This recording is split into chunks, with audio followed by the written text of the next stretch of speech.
Hello and welcome to everyone.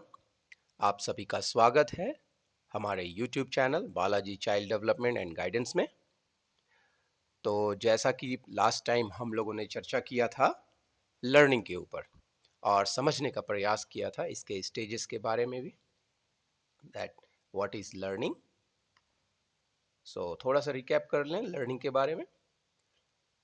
Learning means a relatively permanent change in behavior that occurs as a result of experience with the environment. Learning requires interaction with and experience of the environment. That means इसका मतलब होता है कि relatively permanent change यानी almost permanent जो change होता है हमारे व्यवहार में किसी भी तरह के वातावरण के संपर्क में आने से, इंटरैक्शन होने से और उसमें जो परिवर्तन होता है हमारे व्यवहार में, उसको लर्निंग कहते हैं। ऑलराइट। और एक्सपीरियंस किस तरह के हो सकते हैं? एक्सपीरियंस रैंडमली भी हो सकते हैं, अपने आप हो सकते हैं कभी भी, और उससे हम हमारे अंदर कुछ परिवर्तन आ सकते हैं और वो परिवर्तन परमानेंट चेंज की तरह हो कम से कम, तो उसे हम लर्निंग कह सकते हैं। और कुछ एक्सपीरियंसेस स्पेसिफिक होते हैं और जो दिए जा सकते हैं किसी के द्वारा और एकदम प्लान्ड हो सकते हैं, स्ट्रक्चर्ड हो सकते हैं, लाइक क्लासरूम टीचिंग और ट्रेनिंग एनीवेयर, जिसके कारण स्पेसिफिक एक्सपीरियंसेस होते हैं और रिजल्ट्स आउटपुट होते हैं, लर्निंग होते हैं, है ना। तो अब हम लोग बढ़ते हैं। आज का जो टॉपिक है हमारा principles of learning in teaching, यानी अधिगम के सिद्धांत, शिक्षण में अधिगम के सिद्धांत। तो फर्स्ट जो फंडामेंटल प्रिंसिपल्स है, प्रिंसिपल्स ऑफ लर्निंग का, that children learn by doing, learning is experiential another words में। एंड सेकंड है learning proceeds from simple to complex, and third is learning proceeds from known to unknown, and the fourth one is learning proceeds from concrete to abstract, and the fifth principle is learning proceeds from whole to part।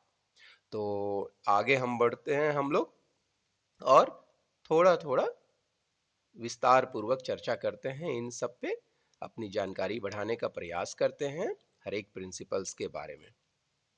The first one is, the पहला है children learn by doing, यानी children जो होते हैं करके सीखते हैं ज़्यादा अच्छे से। और या इसको अनदर वर्ड में बोल सकते हैं दैट अधिगम जो होता है, सीखना जो होता है, लर्निंग इज एक्सपीरियंशियल, यानी अनुभव से हम सीखते हैं ज़्यादा अच्छे से। किसी भी चीज की सीखने के कहते हैं या ट्रेनिंग हो कर ले रहे हैं हम, अगर उसमें हम एक्सपेरिमेंटल डाल देते हैं, एक्सपेरियंशियल कर देते हैं, तो वो क्या होता है, लर्निंग ज़्यादा अच्छे से होता है उसमें। तो this is a fundamental principle of learning specially in children, यानी बच्चों के साथ ये फंडामेंटल प्रिंसिपल है जो बहुत पॉपुलर है। और इसको हम कह सकते हैं one of the best principles, क्योंकि हैंड्स ऑन एक्सपीरियंसेस इसका, चिल्ड्रन लर्न बाय डूइंग मतलब हम इसमें कोशिश करते हैं, अगर इस प्रिंसिपल्स का यूज़ करते हैं तो हम हैंड्स ऑन एक्सपीरियंसेस देते हैं, एक्टिविटी एक्सप्लोर करने के लिए देते हैं, इंगेज करते हैं उनको, एक्टिव इंगेज करते हैं एक्टिविटीज़ में, या जो भी वातावरण में हम उनको सिखाने का प्रयास कर रहे हैं उस वातावरण में, है ना। So this approach allows them to make connections between concepts and real world situations which can enhance their understanding and retention of knowledge। तो that means this approach allows them to make connection, यानी इस approach का, इस principles का जब हम use करते हैं तो कॉन्सेप्ट्स के साथ रियल वर्ल्ड सिचुएशंस को रिलेट करने में बहुत आसानी होती है बच्चों को, और जिससे उनकी समझ बढ़ती है, रिटेंशन ऑफ नॉलेज होता है। जो भी इंफॉर्मेशन नॉलेज देते हैं हम इस प्रिंसिपल्स का यूज करके, तो उसको रिटेन कर पाते हैं, ज़्यादा से ज़्यादा समय तक वो उनके दिमाग में रहता है, उनके मेमोरी में रहता है ना। Alright. So this principle is widely embraced. क्या है वाइडली एम्ब्रेस्ड? मतलब in educational setting, educational setting में बहुत ज़्यादा यूज़ किया जाता है इस प्रिंसिपल को, एकदम और कह सकते हैं लोकप्रिय है। और चाहे वो स्टेम का फील्ड हो या वोकेशनल ट्रेनिंग से रिलेटेड हो, यानी किसी भी तरह का। Stem means science, technology, engineering and mathematics. तो प्रमोट करता है डीपर अंडरस्टैंडिंग को, एंड लॉन्गर लास्टिंग रिटेंशन रहता है, याद रहता है, मेमोराइज रहता है बहुत दिनों तक, यानी almost permanent change in behaviour जो हम लोग बात कर रहे थे ना, वो हो जाता है कॉन्सेप्ट के बारे में, स्किल्स के बारे में जो भी हम दे रहे होते हैं। ऑलराइट, तो बढ़ते हैं हम लोग सेकंड प्रिंसिपल्स के बारे में। सेकंड प्रिंसिपल्स कहता है learning proceeds from simple to complex, साधारण से जटिल की तरफ। तो कहता है the success the child experiences when he is able to learn, यानी बच्चे जो होते हैं सक्सेस का अनुभव करते हैं जब बच्चे सीखते हैं कुछ। और सीखते कब हैं? जब आसान चीजें उनको मिलती है ना, उनको आसान चीजें होती है। Simpler task motivates them to learn. तो जितना आसान देंगे, साधारण सा देंगे, और धीरे धीरे जटिलता की तरफ बढ़ेंगे ताकि उनका मन लगेगा और उनको मोटिवेशन मिलेगा उस एक्टिविटी में इंगेज होने का, सीखने का, उनकी अधिगम बढ़ेगी, तो उनके अंदर कॉन्फिडेंस बढ़ेगा। इसीलिए कहते हैं ये मोटिवेट करता है जब सिंपल टू कॉम्प्लेक्स अप्रोच में, प्रिंसिपल्स में हम लोग जाते हैं। Then if we begin with a task which is complex and beyond the ability of the child, he experiences failure every time, which demotivates him for learning. In such a situation he may give up learning that task altogether. यानी अगर आप complex activity से start करते हैं, कुछ चीज़ को सिखाने में, पढ़ाने में या इंगेज करने का प्रयास करते हैं, तो ज़्यादातर चांसेस होते हैं फेलियर होने का। हर बार वो फेलियर होगा क्योंकि कठिन चीज़ें होंगी और डीमोटिवेट होगा, और हो सकता है वह सीख छोड़ दे उस एक्टिविटी को, मन ना लगाए उसमें, है ना। हम लोग कहते हैं ना कि मन नहीं लगा रहा है, पढ़ नहीं रहा है, क्योंकि उसके लिए डिफिकल्ट है वो टास्क या एक्टिविटी, वो स्किल। सो इसीलिए कहते हैं let children experience success while learning and this will build up there confidence. तो आसान से जटिल की तरफ जाएंगे तो वो एक्सपीरियंस, अनुभव उनके लिए अच्छा होगा और सक्सेस करेंगे, है ना। और उससे उनका सेल्फ कॉन्फिडेंस भी बढ़ता है, सेल्फ कॉन्फिडेंस, आत्मविश्वास बढ़ता है। तो ये बहुत अच्छी बात है। ओके, है ना। तो इसमें क्या करते हैं, सिंपल टू कॉम्प्लेक्स में हम टास्क एनालिसिस करते हैं। जो कठिन स्किल या टास्क होता है उसको हम ब्रेकअप करते हैं, है ना। स्मॉल स्टेप बाय स्टेप पढ़ाते हैं उनको और डिफिकल्ट टास्क की तरफ जाते हैं, है ना। तो ये जो होता है बहुत ज़्यादा यूज़ करते हैं हम बच्चों को पढ़ाने में, टास्क एनालिसिस स्ट्रेटजी कह सकते हैं, methods. Alright, so next is ours learning proceeds from known to unknown। Next this principle, ये क्या है, learning proceeds from known to unknown. और ये जो होता है इसमें नोन से अननोन की तरफ हम लोग जाते हैं, यानी ज्ञान से अज्ञान की तरफ, है ना। The third principle is to start teaching from what the child already knows and then proceed to teaching what he does not know. तो जो चीज़ उसको मालूम है पहले से, वहाँ से स्टार्ट करते हैं, और जब जो चीज़ें उसको नहीं मालूम है उधर की तरफ हम ले जाने का प्रयास करते हैं, सिखाने का प्रयास करते हैं। तो बच्चा बेहतर तरीके से मन लगाता है, लिंकअप कर पाता है और उसको सीख पाता है कोई भी टास्क, एक्टिविटी या स्किल को, है ना। तो जैसा कि देखा हम लोगों ने, नोन से अननोन की तरफ हम ले जाने का प्रयास करते हैं अपने टास्क में, एक्टिविटीज़ में या लेसन में। तो इसकी एक और चीज़ है जो हमें पहले ध्यान में रखना चाहिए।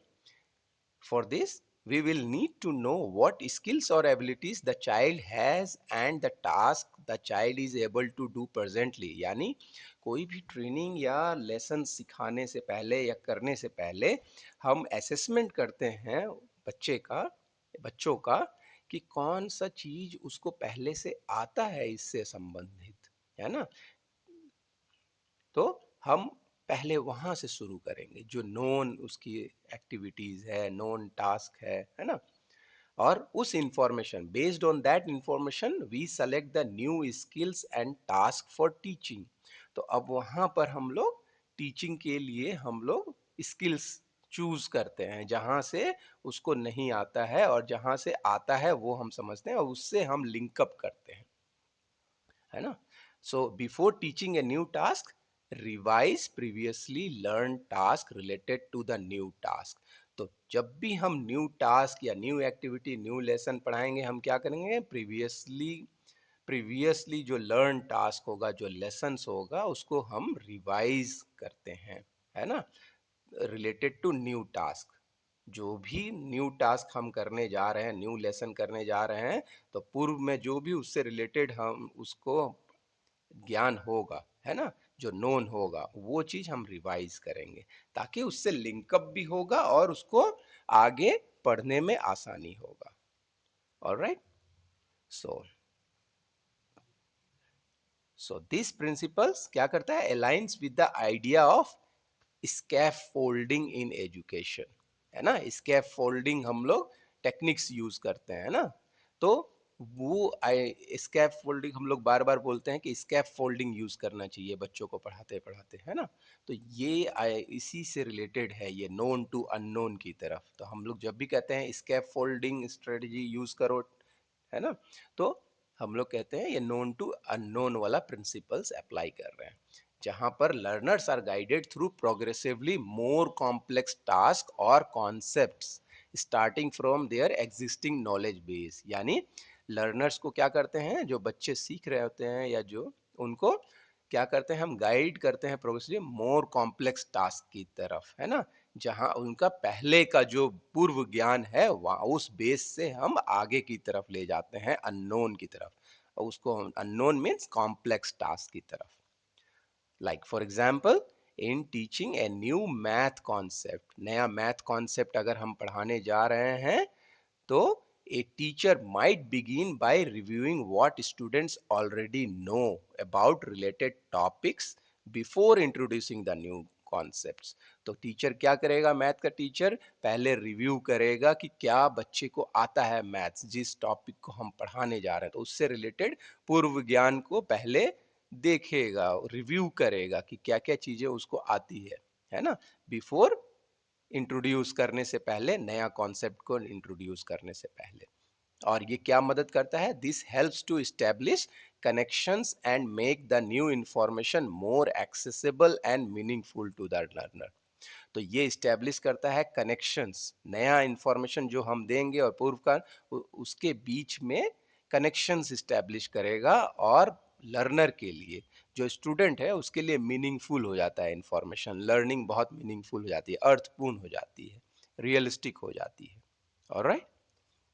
सो let's go to the another principle, learning proceeds from concrete to abstract, है ना, कॉन्क्रीट टू एब्स्ट्रैक्ट। सो हम लोग सब सुने होंगे ये कॉन्क्रीट टू एब्स्ट्रैक्ट, यानी ठोस से एब्स्ट्रैक्ट की तरफ। कॉन्क्रीट मीन्स ठोस और एब्स्ट्रैक्ट मीन जो एक तरह से दिखता नहीं है ना। तो all of us first learn about things by seeing, touching, smelling and using them. If young children do not have opportunities to handle and explore objects and do things by themselves, they will not be able to form an idea about them. तो क्या करते हैं हम लोग teaching में, ज़्यादातर जो बच्चे होते हैं वो देख करके, टच करके, स्मेल करके या उनको यूज़ करके सीखने में ज़्यादा सक्षम होते हैं और ज़्यादा अच्छे से सीखते हैं, स्पेशली यंग चिल्ड्रंस। जो young children means Kinder garden हो गए, नर्सरी के बच्चे हो गए, वन के बच्चे हो गए, सेकेंड ग्रेड के, थर्ड ग्रेड के जो बच्चे हो गए, वो लोगों को बहुत ज़्यादा ये स्ट्रेटजी के साथ कराना चाहिए, कॉन्क्रीट टू एब्स्ट्रैक्ट। इवन बड़े बच्चों में भी, है ना, इवन एडल्टहुड तक भी ये कॉन्सेप्ट बहुत पॉपुलर है टीचिंग में। तो तो इस तरह की चीज़ें क्या होता है, बहुत फायदेमंद होता है पढ़ाने में। तो if young children do not have opportunities to handle and explore objects and do things by themselves, they will not be able to form an idea about them. अगर इस तरह का कॉन्क्रीट टू एब्स्ट्रैक्ट की तरह principles use करके नहीं पढ़ाएंगे, है ना, उनकी लर्निंग जो होगी वो नहीं हो पाएगी, है ना। और ये फॉर्म नहीं कर पाएंगे आइडिया किसी चीज़ के बारे में। तो ये बहुत जरूरी है। तो इसमें कहता है next, once we become familiar with objects and events through concrete and direct experiences we can think and talk about them even when these objects are not present before us. तो कहता है अगर कॉन्क्रीट से abstract वाली strategy हम लोग use करते हैं, प्रिंसिपल्स यूज करते हैं, तो बहुत जल्दी सीखते हैं बच्चे, डायरेक्ट एक्सपीरियंसेस होते हैं, है ना। जैसे फलों के बारे में पढ़ा रहे हैं तो कंक्रीट एकदम उसी के जैसे आजकल यूज़ करते हैं ना, नर्सरी किंडरगार्टन में एकदम मिलता जुलता उसी का। और बहुत सारे टीचर्स तो एकदम रियल में यूज़ करते हैं, जैसे एप्पल, बनाना, ऑरेंजेस रियल में ला के यूज़ करते हैं और उससे स्मेल, टच और खिला के भी दिखाते हैं, ताकि वे रियल में जानते हैं कि हाँ एप्पल, बनाना, ऑरेंज ये रियल में होता है। बाद में हम दूसरे मेथड्स में जाते हैं ना, एब्स्ट्रैक्ट में जाते हैं और उनका नाम लेके सिखाएंगे। फिर उसके बाद बाद में बोलेंगे अच्छा आम कैसा होता है, तो आम के बारे में डिस्क्रिप्शंस वो देंगे। एप्पल कैसा होता है तो उसका डिस्क्रिप्शन, बनाना कैसा होता है तो उसका डिस्क्रिप्शन देंगे। तो ये बहुत सक्सेसफुल माना जाता है। It suggests that learners first grasp tangible, real world examples or experiences before moving on to more abstract or theoretical concepts. तो लर्नर्स जो होते हैं पहले इस तरह का कॉन्क्रीट रिलेटेड जो एग्जाम्पल्स मिलते हैं किसी भी टॉपिक लेसन्स में, तो वो ज़्यादा रियलिस्टिक होता है, सीखते हैं और फिर धीरे धीरे एब्स्ट्रैक्ट थिंकिंग, एब्स्ट्रैक्ट कॉन्सेप्ट्स है ना, थियोरटिकल कॉन्सेप्ट में जाते हैं। तो इसका बहुत फायदेमंद होता है ना। जैसे हमने बताया था, जैसे किसी तरह का, जैसे when teaching about fractions educators often start with physical objects like blocks, pies, to help student visualize and understand the concepts of parts and wholes. तो इस तरह करके जब फ्रैक्शंस के बारे में, है ना, गुना भागा के बारे में सिखा रहे हैं तो क्या कर रहे हैं, ऑब्जेक्ट्स के द्वारा कर रहे हैं। एडिशन सब्ट्रैक्शन सिखा रहे हैं तो वैसे ही हम लोग ऑब्जेक्ट्स के साथ सिखा रहे हैं ना, ब्लॉक्स के साथ सिखा रहे हैं, पाइस के साथ सिखा रहे हैं, ताकि वो विजुअलाइज कर पाते हैं, समझ पाते हैं। तो कॉन्क्रीट दे रहे हैं, फिर उसके बाद एब्स्ट्रैक्ट के साथ जोड़ रहे हैं, है ना। तो ये बहुत आसान, बहुत अच्छा लगता है उनको।